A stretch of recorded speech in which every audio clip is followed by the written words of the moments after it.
This is Danny Flexen here for SecondsOut. I'd like to be joined by my good friend and top trainer, Dominic Ingle. Dominic, how are you? I'm very good, Dan. I'm very good. I'm not surprised. Great performance at the weekend from Kell Brook and finally put the ghost of Amir Khan to rest.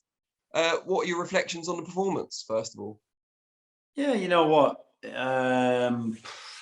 He boxed very, very well. I mean, obviously, when the adrenaline kicks in, he was back to old times. He had the speed, he had the reaction time, he had the power. And I just look at that performance and think, we should have trained like that for Crawford. He would have probably beat him. But that's the way it is. And, he performed on the night. He did everything. I think, the fight, because it was Amir Khan, that was the main factor, that the motivation was there finally. After all these years, he was so driven in camp. It was easy. It's always quite easy with Kell, but he just, the corners that he would normally cut, behind the scenes, he didn't do. You could see he was in fantastic shape and he got everything right. So yeah, you're obviously very happy with Kell's performance. What point in the fight did you know for sure you were going to get the victory? Was it quite early on? Well, do you know what? There was a lot of squin off in the ring, and as soon as I saw Khan getting in the ring, he just had a very negative body language. He was looking at the floor when he was talking to his coach, and I saw him with all the cupping marks on his back, which he must have done either after the weigh-in on the day of the fight. And I'm a bit dubious about that thing, because I think it's a load of rubbish, and people buy into it. And I knew from then on, I just thought his mind's not where it needs to be. He's looking for, answers in the wrong places, because all the answers you need to find are in training camp. But look, he did his prayers in the corner. He came out for battle, and that's what you've got to give him credit for, because he knew, this was going to be a hard night, whichever way it went. And I think he just thought, I'll get through the early round, see what I can do. But the first time Kell hit him with something solid, you could see him, thinking, we're in a fight now. So I was confident, really, even with before that, because I've seen what Kell's done in training, and it's always interesting to read the comments of people when they put footage of Kell sparring in Ventura, and he looks slow and he looks heavy, and sparring. It's a different, you're learning things in sparring. But we had some great sparring out there. We had John Thain, fantastic boxing, was perfect for Kell. Speed, timing, very tricky. And, we had the perfect sparring out there. And I just knew what Kell had done in camp was going to transfer over on the night into the ring. But, faster, sharper, more accurate and more powerful. Now, a lot was made in the build-up of this fight coming maybe a few years too late. Having now watched the fight and also seen Kell in camp, how close would you say both men are to their peak? No, listen, the past the peak, it's a young man's game, boxing, and it's all about, forget it's about reaction time. That's what it's about. And, it's going to diminish with time. It is. They're not as fast as they were at 30 or 25. You can just try and get as close to that as you can. And, I like I said before, I don't know how long Khan had for that camp, but in the time he did have, they did a very good job on him, because to absorb punishment from round 1 to 6, they've done something different with him. But it's all at the wrong time. And in the press conference afterwards, somebody mentioned the same question, and Khan said, "Yeah, it would have been different result." And I said, "Yeah, probably been stopped him in 8 or 10. I think it would always be Kell beating him. No disrespect to Khan, but Kell would have always beaten him. It might have took a little bit longer. That's the only difference. But look, it might have been too late, but the thing is, it was a good fight. I think it was a good fight anyway, and it sold well. It came across well in the arena. It was absolutely packed. There was a lot of hype and buzz about it. Also, people got the value for money. It wasn't all these people predicting we were past the sell-by day and it was a waste of time. I don't think people are going to go away and think it was a fantastic night. It was a fantastic night of entertainment. Well, I think they all paid to watch it as well. More importantly, even though they were criticising it. Yeah. Well, listen, that's the thing. You don't look outside of the heavyweight division when you get nights like that. Really, in British boxing, Danny, I can't remember the last time. You get the Groves and Froch, and you get the Joshua fights, the big heavyweight fights. Everybody's interested. But when lower down the cards, when do you get the big nights? You don't anymore. And that's what we need now. We need fighters coming through who've got personality. You know, they've got a bit of character, and they can fight as well. And you know, they have both been good servants to the sport.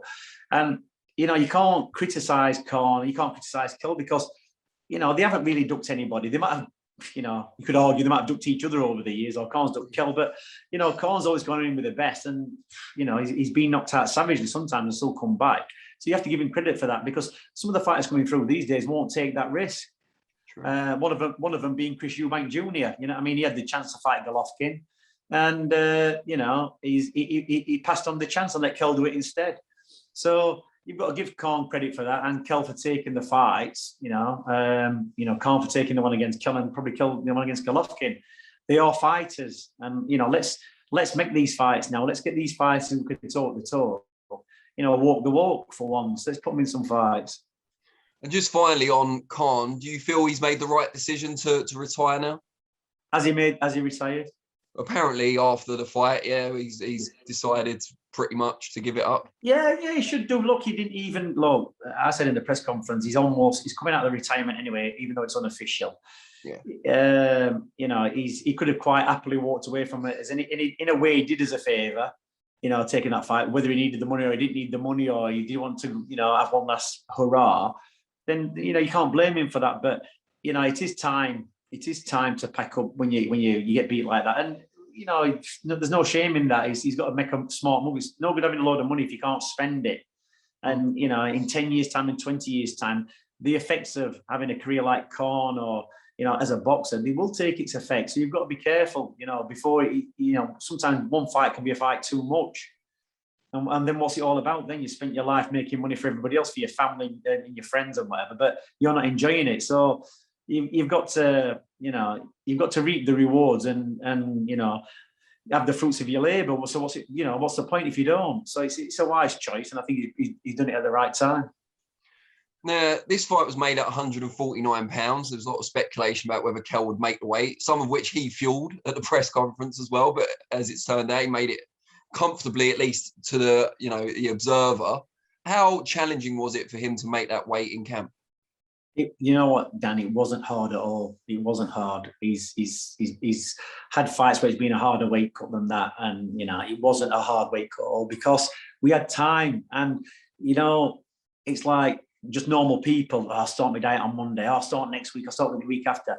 Kell knew the only way this fight was going to be definitely in the bag is if he did everything 100% right. And the fighters, they'll always, you know, look at a fight that they're going to be in and think, how much do I need to train for that? When do I think, you know, what can I get away with? It's the wrong attitude. It's the wrong attitude. And, oh God, keep getting interrupted. It's the wrong attitude. And with Kell, I said to him, look, we can do this camp, but, you know, we can't be cutting corners. And I don't mean because Kell doesn't cut corners, but we can't be having a little snack here and thinking, you know, I'll be all right. I said, you've got to do everything 100%, and this fight will be as easy as you can make it.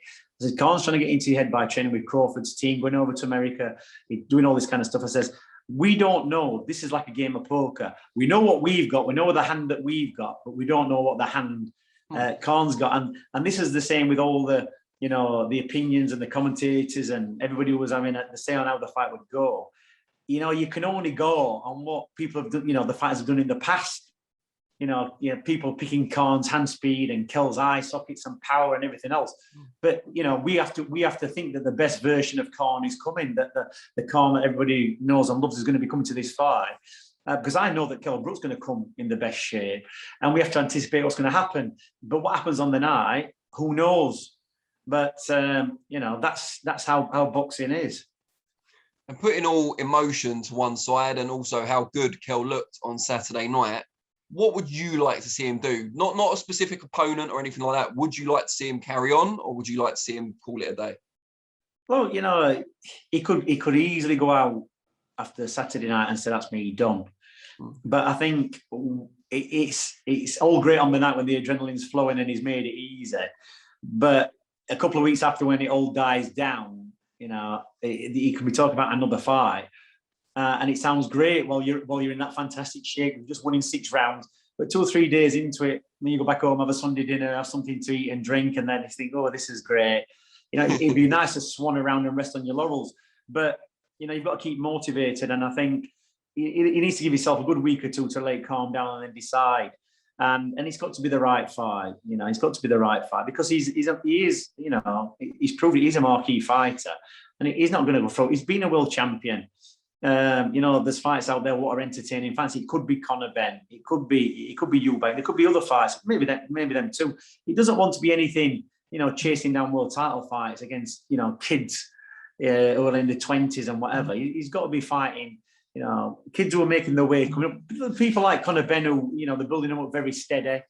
And, or Eubank, who's 33 and he's got bad hands and, and he only boxed for 4 or 5 rounds against Liam Williams. Yeah, that's, it's all right. But Chris Eubank, if he wants to fight Kell, he's got to come down a bit. He's got to meet in the middle because, Kell went up 2 weight divisions. It's only like Eubank's coming down from super middle to 11 stone. He's coming down 2 weight divisions, isn't it? So, Kell's gone in with the disadvantage. He's gone in with his hands tied behind the back in fights, especially this one with Conor. He had to jump through hoops to get there. But we knew even with all those adjustments, and when people are making those demands, they're not too sure about what they're doing. And I don't think I finished the last question off about him making the weight. It was the easiest, weight cut and the way he did it because he just so prepared for it. It was a breeze. And he came out afterwards, he said, that was the easiest fight I've ever had. That was the easiest training camp I've ever had. I says, because Kell, you're always physically prepared to do those training camps, but mentally prepared, you weren't. You're always having to fight against it, it's hard work. But now you're mature and you're older, you're mentally better prepared for it. And that's why it's been easy. So, we'll see about his next fight. Let's just wait and see. So you don't have a strong feeling on whether he should retire or not. It's more what he feels within himself. It's that performance on Saturday night, although it was against a faded Khan, it wasn't the best, it was the best version of Khan we could have got. But we can't get ahead of ourselves because you've got to see it for what it is. Kell, I know in camp when Kell's sparring and training, compared to all the camps I've ever been through with him since 18 years old. I know the comparison. I can see where the dips are or where the reaction times is. I know when he's had bad camps or, from being ill or things going off in his life. I know but he's always got through them. You can judge it. I've got a very wide experience of Kell. And I pointed this out in the press conference with Conor and Beaumont. You can't just train a fighter for 12 weeks and bring him in best because you don't know him enough. So, with Kell, it's what they offer him, and then it's his frame of mind because, if they offer him a load of money, a lot of money, and he's thinking, I'm winning and he will probably take the fight, even though he shouldn't do. So we've got to kind of match it up, what they're offering and how Kell feels about it and what his motivation is. So they're the factors to consider. Now, you mentioned Chris Eubank Jr. earlier. Before we talk about the weight side of things, what do you make of him calling out Kell Brook? I just thought, he's got the name and he's had a career where his name's got him along a lot. I know people rave about him, but I've never rated him. I don't think he's got a fantastic boxing brain. And his performance against Liam Williams, everybody's raving about that, but that wasn't the Liam Williams I know who fought Chris Eubank. Usually a good fighter, once they've got you on the end of, you've dropped him a few times, you usually finish the job, and Chris Eubank didn't finish the job in the 4 rounds, and he was getting pushed all the way back. So I don't rate him, and he's like, he's trying to pick his fights as well. He's 33, and he's never won a world title fight for all the hype behind him. So, he put himself out there and, chase somebody down is going to be a challenge. But like I say, I think Kell will take the fight. But he's not going to take it, being a disadvantage. And, he thinks he's the bigger name than Kell. And he's telling Kell that he needs him for a payday. Kell doesn't even need to fight again. So that's where we are with that one. I think before we go on, I should say Eubank Jr. is 31, not 33. Just in case he watches this and gets a bit annoyed. What is he? I think he's 31.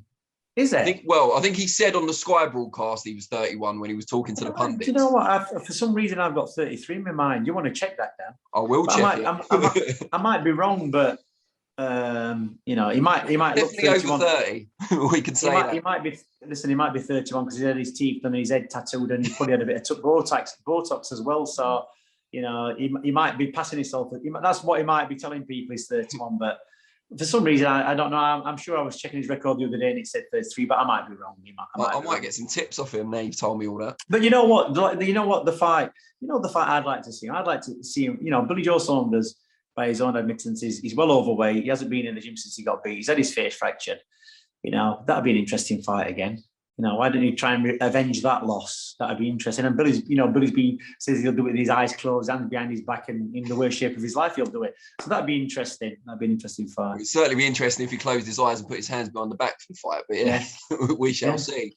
If we talked about weight, Eubank Jr. said he doesn't want to go below 160, although he hinted on the Sky broadcast he'd take off a couple of pounds potentially. Kells said in a tweet, I think it was 155 pounds maximum. Is there room for manoeuvre between those two kind of negotiating points?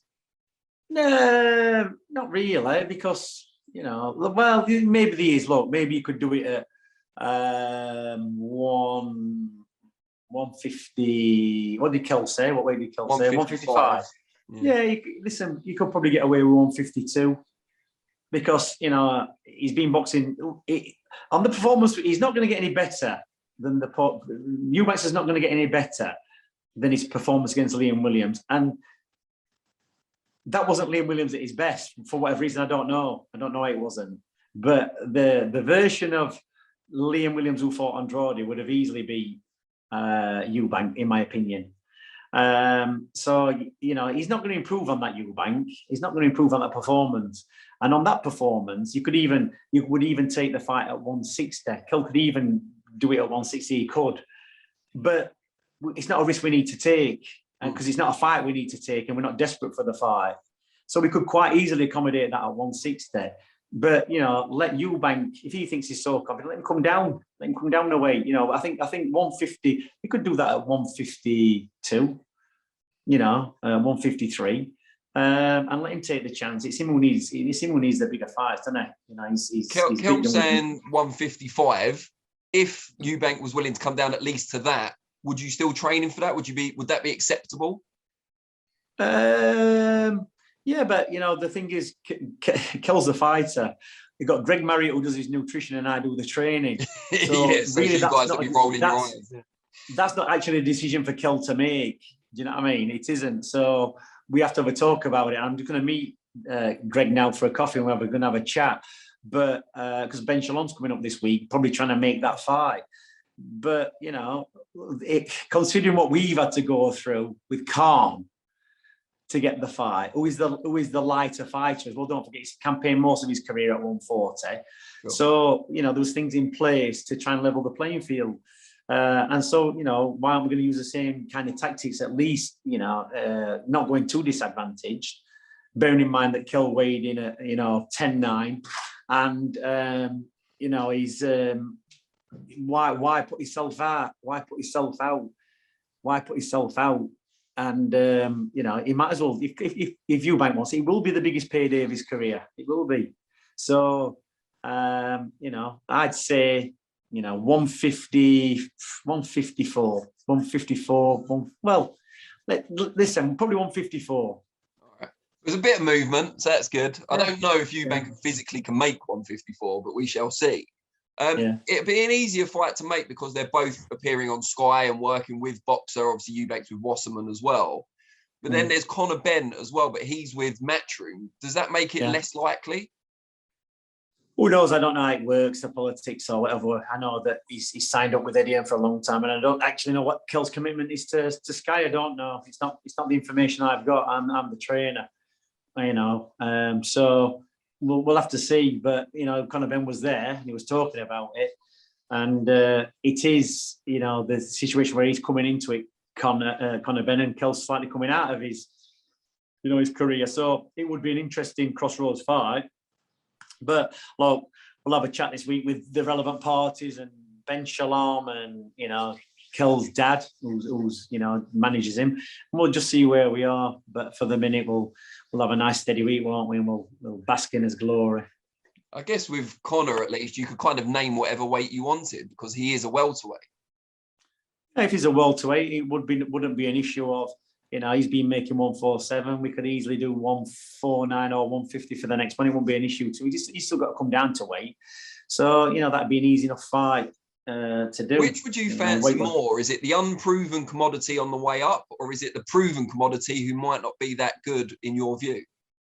Who would you go for? If I was Kell, probably Eubank. Actually, although it's higher in weight, you'll have to bring him down, which will weaken him a bit. Plus, he's a known quantity. He's hit his ceiling, hasn't he? Whereas Benn's still getting better. Yeah, he is, but I would go for the Conor Benn. But Kell beats him for different reasons. But I still think on that performance on Saturday night, he still beats them both. Well, that's why you do your job and I'll do this. I do my job. You know better. How exciting or satisfying was the victory for you as a trainer on Saturday night compared to all the big nights you've had? It's satisfying because I spent a lot of time with Kell, and when you set out on these journeys, the whole reason that I didn't train him for the Crawford fight because I knew it was a fight he could win, but not at the stage he was at. He'd been with me for 8 weeks, and he came and said it's 12 weeks time. I said it's not enough time. Why would you take a risk? And it was the pressure tactics of, well, if you don't get it now, you'll never get it. And it's like, I don't want to be involved in a fight just for the money. I've had the money out of Kell. We've had a good few years. We've earned some money. It's not for me that his reputation, and that's what counts for me. I've got the money. So you don't want to kind of sell him short because somebody's got to be the voice of reason. And when everybody's thinking about the money and they're all thinking about the money, they're not crossing the I's and, so they're not crossing the T's and dotting the I's. They're just thinking about the money. And I always remember speaking to Naz, about a year ago, and he came to the gym and we were talking about the Barrera fight, and he wasn't right for that. He goes, I had to crash off so much weight. He goes, but the money you were offering me, I remember Brendan saying, you'd have to rob 3 or 4 banks in London to get that kind of money now. So he goes, I only thought about making the weight 10 days before the fight, and it's all good because then afterwards, I looked and thought, I could have beat that kid. And it's the same here that, I turned down the Crawford fight because I didn't want to be involved in that. Kell, I personally thought Kell, on his top form, would beat the pound for pound Crawford. And it was interesting on Saturday night, we were doing the press conference, and he was sat down at the edge of the stage, looking up like a little lost child and thinking, how's this happened I beat these 2 guys and they've just packed out an arena. They're in the limelight. And realistically, not many people interested in Bud Crawford. You know what I mean? They're not. It's not. Bob Aaron said the same.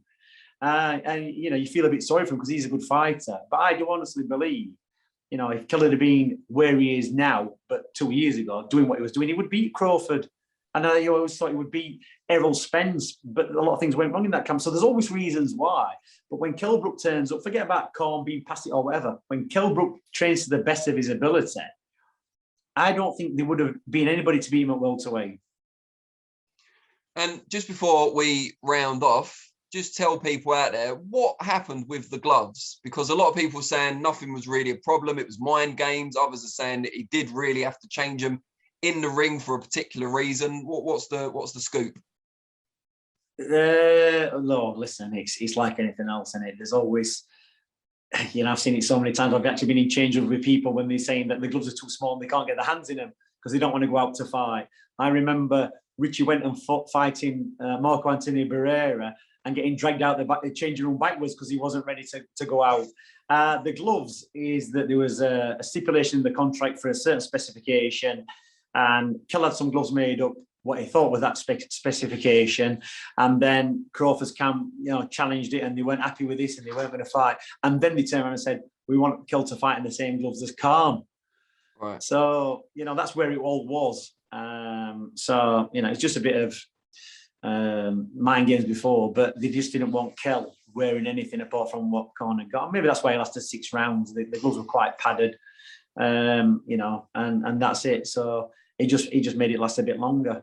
Presumably, it didn't affect anything mindset-wise, given Kell's performance. Because listen, it's no good trying to play people, talking all the way through this camp about Kell getting wound up. Yeah, you do get wound up, but Kell's a very laid-back kid, and he switches on for the fight, and he was never going to go out, all guns blazing. The time he did do it, it was against Michael Zarafa, and he went out and as they say, shot his load in 2 rounds, and it's ridiculous because Kell's not that type of fighter. So whoever told him to do that, he just gave him the wrong advice. And Kell's very good at game plans.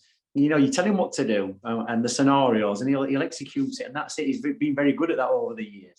And when he's on form, he does it to a T. He had a couple of wild swings in there yesterday, but on the whole, his performance was, very, very good. Great stuff. Well, congratulations, of course. I know you weren't the one in the ring, but you had a big part to play in the victory and his career in total. So, yeah, congratulations. Top of the world.